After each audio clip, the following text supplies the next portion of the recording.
Hey guys, as a little disclaimer to this video, it might be a bit more intense than usual. I'm not politically correct, and my only goal in these videos is to speak the truth and to glorify the great and holy name of HaKadosh Baruch Hu, the creator of the entire universe. So feel free to shut off this video if you're emotionally sensitive to the truth, or if you're just looking for some good old-fashioned social media entertainment, because you're probably not going to get that here. So, whether you watch the news, use social media, or neither, you probably know by now, whether you like it or not, that antisemitism is still on the rise. And by on the rise, I mean approximately a 300% increase of anti-Semitic incidences in the US, about a 400% increase across Europe, a 700% increase in Australia, and about a 1,000% increase in France, and so on. And not to mention the fact that Jews can't even attend countless colleges around the world at this point, out of the fear for their very lives.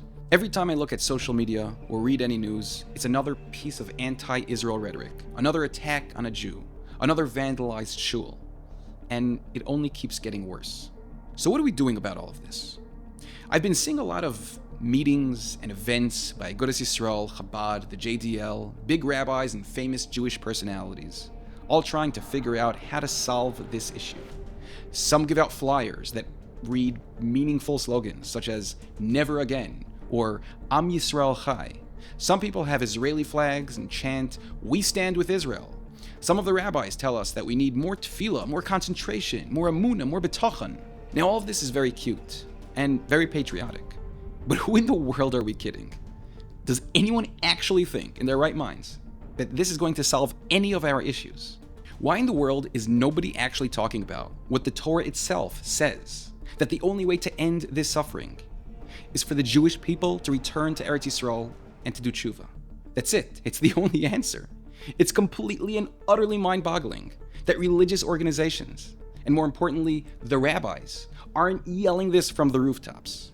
We literally have hundreds of places throughout the Torah that explicitly state that at the end of days, all the nations of the world will rise against us, and we will then return to Eretz Yisroel from the four corners of the world and rebuild the Beis Hamikdash.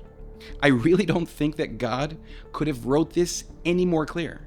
But the Jews of today, just like the Jews of previous generations, will do everything and anything under the sun before they actually accept the fact that we need to live in Eretz Yisroel, and that this is the only thing that will put an end to our suffering. Let me be brutally honest and say what nobody else wants to say. With the level of hatred and attacks against the Jews at this point around the world, what do you think the next step is going to be? What do the Jews need to actually experience to get them on those flights to Eretz Yisrael? Now, we all know the answer to this question. Unfortunately, the answer is a lot of bodies. That has unfortunately always been the only thing that gets Jews moving. And we all know this. So why in the world are we waiting for it to happen yet again? Why, after thousands of years of experiencing the same thing over and over again, can't we just do what needs to be done before we have to start stacking bodies yet again? Now, I know many people at this point would probably be saying, who in the world am I to predict the future? How do I know what's going to happen? Well, I'll tell you. I'm not a prophet and I'm not a fortune teller. But I'm also not a complete idiot. Because as Einstein famously said, insanity is doing the same thing over and over again and expecting different results. Now, I want to leave you with one final thought to ponder. Hitler, Yamach Shemam, taught us one single but extremely valuable lesson. He taught us that no matter what your name, your color, or your religious observance is, a Jew is a Jew, whether you identify as one or not.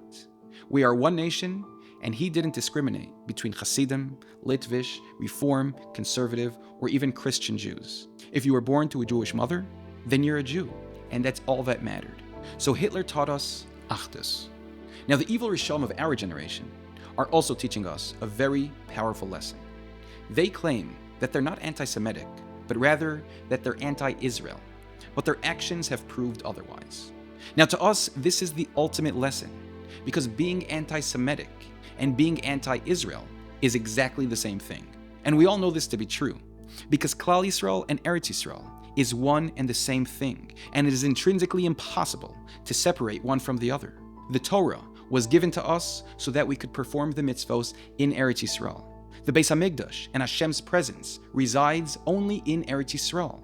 The Geula in our ability to be a light unto the nations and perfect the world, which is inevitably our entire purpose, can only be fulfilled in Eretz Yisroel. So Hashem in His infinite mercy and love is flashing this before our very eyes, all night and day. Open any social media app, any newspaper headline, or any news outlet, and you will see two words repeating themselves over and over again. Israel, Jews, again and again. Those two words, they go together. Hashem is begging us to just get the point already. And He's made it so blatantly obvious. So stop with the excuses. What about my parnasa? What about my kid's school? But the rabbi told me I don't need to, and so on. These excuses have never saved the tens of millions of Jews throughout history from persecution and genocide. And they certainly will not save us today. So maybe, just this one time, we should actually do what the Torah tells us to do and return to Eretz Yisroel so we can finally see the end of our suffering for once and for all.